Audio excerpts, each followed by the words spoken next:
అందరికీ నమస్కారం. శివాజీ గారు అలానే అనసూయ వీళ్ళిద్దరి మధ్య జరుగుతున్న వార్ ఇప్పుడు ట్రెండ్గా మారిందనే చెప్పాలి. సో ప్రతి మీడియాలో కూడా వీళ్ళిద్దరి చర్చ నడుస్తుంది. అయితే ఇప్పుడు వీళ్ళిద్దరిలో శివాజీ గారికి ఎక్కువ మద్దతు దొరుకుతుందని అంటున్నారు టాలీవుడ్ మొత్తం కూడా. సో ఒకసారి డిస్కస్ చేసే ప్రయత్నం చేద్దాం. ప్రస్తుత స్టూడియోలో జర్నలిస్ట్ జగదేవ్ గారు ఉన్నారు, వెల్కమ్ చెప్దాం. Hello sir. సార్ వీళ్ళిద్దరిలో ఎవరు కరెక్ట్ అంటారు? ఇప్పుడు శివాజీ గారికి కూడా ఎక్కువ మద్దతు పెరుగుతున్నట్టు కూడా తెలుస్తుంది, ఏం చెప్తారు?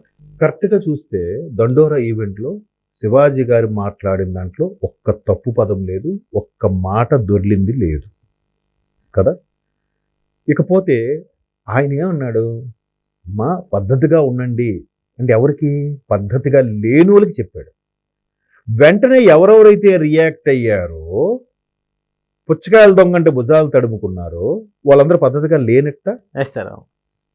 వాళ్ళకి వాళ్ళే బయటకు వచ్చి నేను పద్ధతి లేను అందుకే నేను యాక్ట్ అయ్యాను చెప్పినట్ట. సార్ ఇక్కడ చిన్మయ్య గారు కూడా, సో చిన్మయ్య గారు ఎన్నో సాంగ్స్ లో కాస్త మీనింగ్ఫుల్ గా లేని సాంగ్స్ కూడా పాడారు కొన్ని సాంగ్స్. మరి అయితే చిన్మయ్య గారు కూడా దీని మీద రెస్పాండ్ అవటం, అసలు ప్రతి దానికి వీళ్ళిద్దరు ఇలా రెస్పాండ్ అవటం. ఆమెకి పాడమని ఇచ్చారనుకోండి, అది ప్రొఫెషన్. అక్కడ సందర్భం సినిమాలో అందుకే పాడాను. ఈయన సందర్భం ఏంటి? తప్పుగా అనలేదే, సింపుల్ అండి. నేను మొన్న చెప్పాను, మళ్ళీ చెప్తున్నాను. దేవాలయాల ముందు ఈ మధ్య కాలంలో పిచ్చి పిచ్చి డ్రెస్సులకి ఇంటి మార్కు పెట్టి లంగా ఓని శారీతో రండి అని టిక్ పెడుతున్నారు. అబ్జర్వ్ చేశారా? అబ్బాయిలకు కూడా పంచితో వస్తే టిక్ అని పెట్టి పెడుతున్నారు. కొన్ని తిరుమల లాంటి దేవాలయాలు క్లియర్ గా అనౌన్స్ చేస్తున్నాయి, సంప్రదాయ దుస్తులోనే రండి అంటే. దాని అర్థం ఏంటి? మరి ఇప్పుడు దేవాదాయ శాఖ మీద కూడా కామెంట్స్ చేస్తారా? ఈ సోకాల్డ్ ఎవరెవరైతే అతి రియాక్ట్ అయిపోతున్నారో వాళ్ళ ఇప్పుడు దానివల్ల ఏమవుతుంది, వాళ్ళే మరికొద్ది ట్రోల్స్ అవుతున్నారు. వాళ్ళ పాతవన్నీ, వాళ్ళ అసభ్యకరమైన వీడియోలన్నీ కూడా పెట్టి చూపిస్తున్నారు ఫ్యాన్స్. శివాజీ గారి ఫ్యాన్స్ కాదు, సగటు సినిమా అభిమాని పెడుతున్నాడు అక్కడ. శివాజీ గారు అన్న దాంట్లో తప్పేముంది? దానికి ఒక మహిళా కమిషనర్ గారు కూడా రియాక్ట్ అయ్యారన్నట్టు కూడా వార్త చూశారు. నిజమో అబద్ధమో తెలియదు. మేబీ ఆవిడకి ఎవరో ఫోన్ చేసి మేడం మీరు వెంటనే చేయండి అని కూడా చెప్పుండొచ్చు. ఓకే, కానీ ఆయన ఎక్కడ తప్పు మాట్లాడలేదు. మళ్ళీ దాన్ని క్లారిఫై చేస్తూ సక్సెస్ మీట్లో కూడా అదే చెప్పాడు. అమ్మా నేను ఎవరిని తప్పు పట్టడం లేదు, పద్ధతిగా ఉండండి, మంచి డ్రెస్ వేసుకుంటారా అని నాలాంటి అంటే ఎక్స్పెక్ట్ వేసుకుంటారా, వేసుకోవడం ఇంకేమైనా అంటాడేమో అనుకున్నా.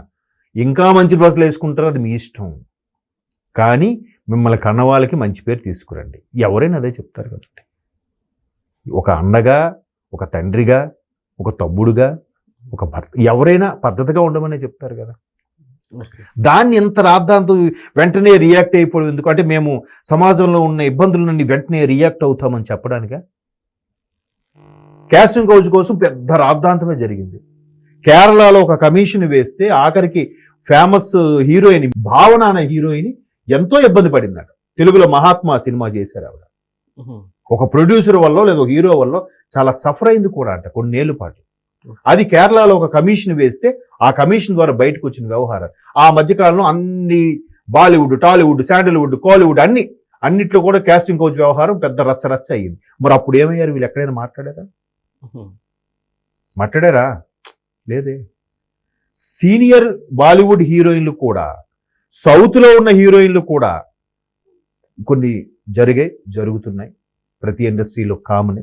కాకపోతే సినిమా ఇండస్ట్రీ అందరూ చూస్తుంటారు, పెద్ద బోతదులు పెట్టి చూస్తారు కాబట్టి ఇది బయటకు వస్తుంది. నిజమే కదా, ఏ రంగంలో లేదు చెప్పండి. ఫలానా డాక్టర్స్ ఉన్నారు, జూనియర్ డాక్టర్ సీనియర్ డాక్టర్ వేధింపులు లేవా? జూనియర్ లాయర్ సీనియర్ లాయర్ వేధింపులు లేవా? జూనియర్ పోలీస్కి సీనియర్ పోలీసు వేధింపులు లేవా? ఎక్కడో అడపదడప వార్తలు చదువుతున్నామో కదా. అందులో కొన్ని వస్తున్నాయి, కొన్ని రావట్లేదు. ఇండస్ట్రీలోనే ఉంది అనడం కరెక్ట్ కాదు. దగ్గర ఉంది. ఇలాంటివి ఎలాంటి చిన్న ఇన్సిడెంట్లు జరిగినా కానీ, సో ఇక లేడీస్కి అన్యాయం జరిగిపోతుంది, భారతదేశంలో మహిళలు అంటే చునుకగా చూస్తున్నారు అన్నట్లు కూడా వీళ్ళిద్దరు అసలు రెస్పాండ్ అవ్వటం జరుగుతుంది. సో నిజంగానే అసలు అలా జరుగుతుందంటారా? ఇప్పుడు అంటే పర్టికులర్ గా పాయింట్ దీని మీద ఇంకో కొంతమంది కూడా మాట్లాడుతున్నారండి. ఇంకా పేరు చెప్పొచ్చో లేదు కానీ, ఇంతకు ముందు ఒక సూపర్ స్టార్ తెలుగు ఇండస్ట్రీలో ఒక పెద్ద నటుడు, పేరు చెప్పను, మీరు బయటకు అనొద్దు, అమ్మాయిని చూసామా, ఫ్లాట్ చేసామా, ఏదో చేసామా అన్నట్టుగా ఒక కామెంట్ చేశాడు. ఆయన పెద్ద నటుడే, మంచి బ్యాక్గ్రౌండ్ ఉన్న నటుడే. మరి ఆయన అలా మాట్లాడినప్పుడు మహిళా కమిషన్ వాళ్ళు మాట్లాడలేదు, ఈ తోటి చిన్న చితక సింగర్లు, చిన్న చితక ఆర్టిస్టులు, ఇప్పుడు పెద్ద సీనియర్ ఆర్టిస్టులు వీళ్ళెవరు ఎక్కడ మాట్లాడలేదే. ఆయన బ్యాక్గ్రౌండ్ గట్టిగా ఉందనే మాట్లాడలేదు. అమ్మాయిని చూసామా, ఫ్లాట్ చేసామా, ఇంకేదో చేసామా, అలాగే ఉండాలని చెప్పి మైక్లో మాట్లాడాడు పబ్లిక్గా నటుడు, ఆ సీనియర్ నటుడు. పేరు చెప్పక్కర్లేదు, అందరికీ తెలుసు. నేను పేరు చెప్పడం సభ్యత కాదు కాబట్టి పేరు పెట్టట్లే. మరి ఆయన గురించి ఎవరు ట్రోల్స్ ఎందుకు చేయలే, కామెంట్ చేయలే, ఎక్కడెవరికి కేసు ఏం మాట్లాడలే. ఇప్పుడు ఎవరైతే సోకాళ్ళు ఉన్నారో ఎక్స్లో తెగ పోస్టులు పెట్టేసి, అంటే ఆయన బ్యాక్గ్రౌండ్ ఇతను ఇప్పుడు మరలా ఏదైతే కోర్టు సినిమాతో ఒక్కసారిగా అల్లాడించాడు, అబ్బా ఏం యాక్టింగ్ రా శివాజీ, ఒకసారి గసురుతాడు కదా, నిజంగా థియేటర్ తుల్లి పడ్డాను నేనైతే, ఏమో ఏం పెర్ఫార్మెన్స్ అయినా అని. విలన్ యాక్షన్ తినేస్తాడు ఆయన. అదేది ఒట్టే చెబుతున్న సినిమాలో కూడా మంచిగా ఉంటూ విలన్గా చేస్తాడు. అంత మంచి ఆర్టిస్ట్ శివాజీ. సో ఇప్పుడు మరలా రిలీజ్ అయిన సినిమాల్లో కూడా ఓవరాల్గా ఏ సినిమా బాగున్నాయంటే అందరూ అదే చెప్తున్నారు. ఛాంపియన్లో రోషన్ యాక్టింగ్ బాగుంది, శంబాలలో ఆది సాయి కుమార్ యాక్టింగ్ బాగుంది, నెక్స్ట్ దండోరాలో శివాజీ చింపేశాడు. మరి అది కాదండి, అది చెప్పండి ఇండస్ట్రీకి సంబంధించి. ఎందుకు ఇండస్ట్రీని ముక్కలు చేయడం, ఇదొక పార్టీ ఇదొక భాగం అయిపోతారు. ఒకవేళ ఆయన మాట్లాడిన తప్పే అనిపించినా కప్పుకోనుంచి చిరంజీవి గారు అన్నట్టుగా చెడేది ఉంటే చెవిలో చెప్పండి, మంచి ఏది ఉంటే బయటికి చెప్పండి, అలా చెప్పాలి. కానీ బెడ్ పోస్ట్ పెట్టి ఎవరికి అర్థం కాదా, ఎవరికి తెలీదా, అలా జరిగే కదా. మరి ఇప్పుడు కొండా సురేఖ గారు దారుణంగా మాట్లాడారు అప్పట్లో. అప్పుడు కేవలం కొద్దిమంది హీరోలు స్పందించారే తప్ప వీళ్ళెవరు స్పందించలేదే. ఆవిడ మంత్రినే, ఆవిడతో ఢీ కొట్టలేమనే. మరి మహిళలకు అవమానము అన్యాయము అని స్టేట్మెంట్లు ఇచ్చేవాళ్ళు ఆవిడ విషయంలో కూడా ఇలాగా ఎక్స్లో పోస్టులు పెట్టి మాట్లాడుంటే అనేవాడినేమో నేను. శివాజీ గారు ఏదో ఇప్పుడు వస్తున్నారు, చిన్న ఆర్టిస్ట్ కదా, మొన్న వచ్చాడు ఆయన ఇండస్ట్రీకి. ఎవరినైనా ఒకేలాగా మాట్లాడేది ఉన్నప్పుడు మీరు మాట్లాడండి, ప్రశ్నించండి, స్పందించండి. తప్పుంటే ఇక్కడ తప్పు లేదు, ఎవరిని కించపరచలేదు, పర్టికులర్గా పేరెత్తలేదు. ఇవాళ వివరణిచ్చే కార్యక్రమం మరొకసారి చెప్పాడు ఆయన. ఏమండి, అనుష్క గారు సినిమాలో కూడా చాలా పాత్రలు చేశారు ఆవిడ. ఆఖరికి వేదం సినిమాలో ఒక వేశ్యగా కూడా చేసింది ఆవిడ. కానీ బయటకు వస్తే ఎలా వస్తుంది ఆవిడ? నిండుగా చుడీదార్ వేసుకుంటే ఎక్కడి వరకు ఉంటుంది, లేకపోతే శారీతో వస్తుంది. సాయి పల్లవి, మీరా, అదే చెప్పాడు, ఆ పేర్లు అవన్నీ చెప్పాడు. ఆయన యాక్ట్ చేసిన హీరోలు అందరి పేర్లు చెప్పాడు ఆయన, శివాజీ గారి వాళ్ళు. మీరా జాస్మిన్, లయ, సౌందర్య గారు, వీళ్ళందరి పేర్లు చెప్పుకుంటూ వచ్చాడు. ఎందుకు చెప్పాడండి? పద్ధతి. గుర్తురాగా పేర్లు చెప్పగానే గుర్తొచ్చేది అదే. సో చాలా మంది ఆవిడ పెద్ద ఆవిడ ఉంటారు, ఆవిడ శ్రీవాణి గారా ఏదో అంటారు, ఆవిడ కూడా అలాగే చెప్తారు.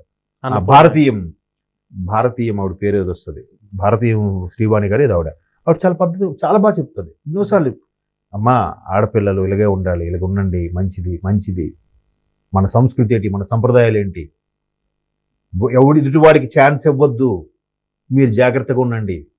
ఆవిడ చాలాసార్లు చాలా ఇంటర్వ్యూలో చెప్పింది ఆవిడ. మరి ఆవిడ మీద ఒక్కడ కామెంట్ చేయడే?